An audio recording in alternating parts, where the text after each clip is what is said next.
Dah bersih tak payahlah collect. Okeylah, kita hari ni jalan-jalan je tau. Nak pinjam. Mana dah nak pakai Honda ni? Ini ni. Dia kata ni. Ikut je.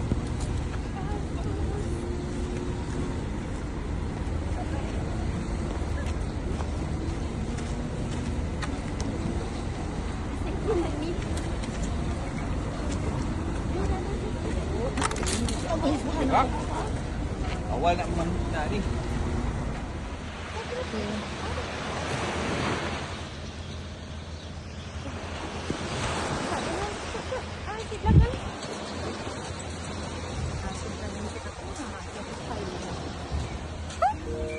Kami sedang mengutip sampah. Sampah di Pantai Mori. Pantai Mori. Yang orang kata sampah dah tak ada sebab orang dah kutipkan. Kami ambil apa-apa yang ada lah, sisi-sisi.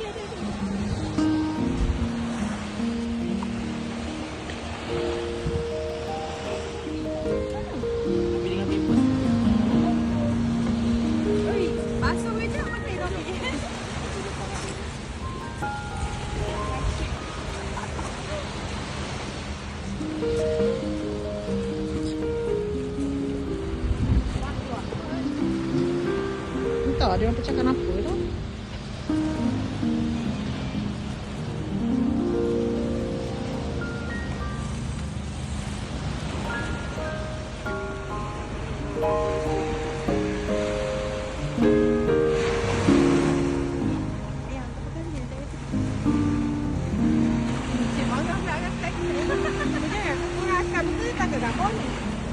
Yang ni rakam.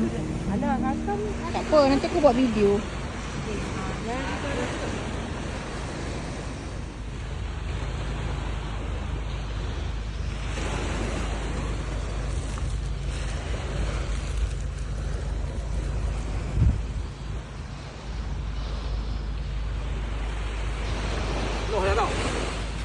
Tahu, nampak dah.